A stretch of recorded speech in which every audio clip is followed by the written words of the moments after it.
Where the heart goes, the person follows. This phrase resonates deeply in life. What one thinks ultimately determines their outlook and life path. This is the story of a philosopher, a smiling, open-hearted American. Though not wealthy and living in modest quarters, he maintains a cheerful heart. As time goes by, his residence changes, yet his mindset remains steady, like a tranquil lake unaffected by external tides. In his youth, the philosopher was far from wealthy. He shared a cramped apartment with friends, with only 7 or 8 square meters of space and barely any privacy. For most, such a setting would be intolerable, crowded, noisy, hardly conducive to quiet reflection. Yet this philosopher always wore a smile, finding joy in the situation. His friends, puzzled, asked, "Why are you so happy in such a small place, crowded with people?" The philosopher smiled and replied, "Living with friends means we can exchange ideas anytime, share our experiences and feelings. How can this life not be joyful? Here in this small room, we discuss philosophical questions or simply chat, and this companionship and exchange is the source of happiness." His response surprised his friends, prompting them to reconsider the essence of true happiness in life. For the philosopher, the size of his living space was inconsequential. What truly mattered was the connections and emotional exchanges with others. Even in a small room, life was fulfilling when filled with friendship and goodwill. Over time, his friends moved out one by one, marrying and starting families. Gradually, the philosopher became the only resident of that small apartment, with the once lively room now quiet, devoid of the laughter and shared stories of his friends. Friends, seeing him live alone, worried, "Now that you're living here by yourself, don't you feel lonely?" However, the philosopher, still smiling, replied, "I don't feel lonely at all. My room is filled with books, each one a teacher. Reading brings boundless knowledge and imagination. I can always seek counsel from these books, engaging in a mental dialogue with their authors. Isn't that a form of happiness?" His words inspired deep admiration. To the philosopher, books were like dear friends, offering him wisdom, broadening his horizons, and letting him experience life's profundity and the vastness of thought.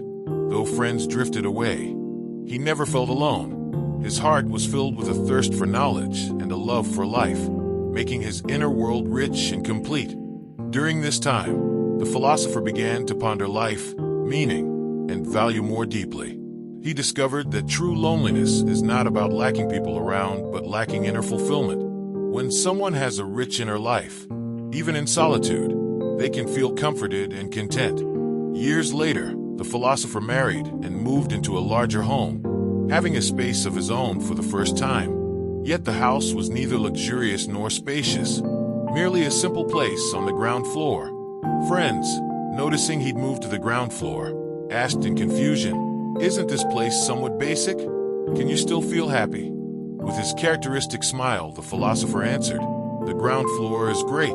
I can enter directly, and moving things in and out is convenient. It's also easy for friends to visit, especially with a small patch of land outside. I can plant flowers and grass, filling life with greenery. These are things I love. Life is full of simple joys." His words once again revealed his optimistic mindset. To him, the luxury of a residence wasn't what mattered. It was about enjoying each moment, turning daily life into beautiful experiences. Though his living environment was plain, he found happiness in it, discovering the essence of life in small joys. The philosopher started cultivating plants in his garden, caring for the greenery, and finding great satisfaction in it. Whenever the flowers bloomed, he would quietly admire their beauty in the sunlight, feeling gratitude and love for life.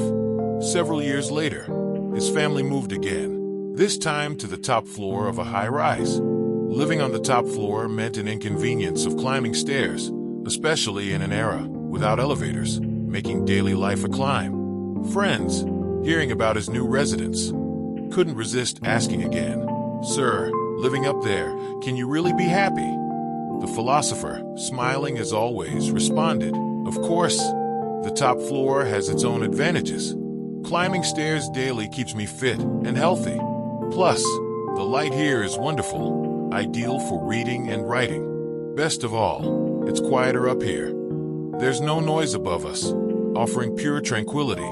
His words demonstrated his boundless optimism and open-heartedness once again. To him, every place had its unique charm, and as long as he cherished it, any environment could become a source of happiness. The philosopher's journey, from a cramped shared room to solitary living, then from a ground-floor apartment to the top of a high-rise, saw him adapt to many different environments. But he always maintained a joyful heart.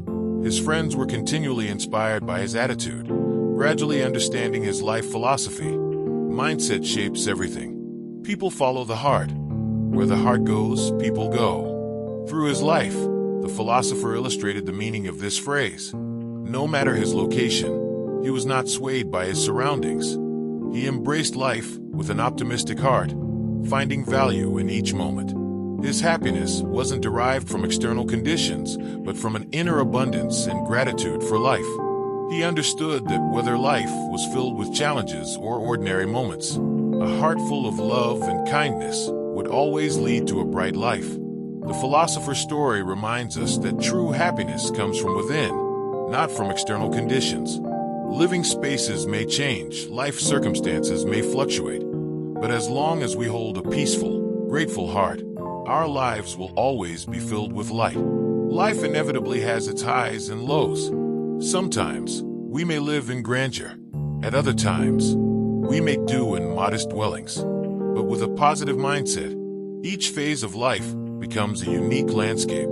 The philosopher's lesson encourages us that instead of constantly seeking external changes, we should focus inwardly, learning to appreciate the small beauties of life. When we face each facet of life with a positive attitude, even a simple life can blossom into the most beautiful flowers. Mindset shapes life's scenery. Let us learn to be our own guides, facing each day with a heart full of love and kindness, and we will find the true meaning of life.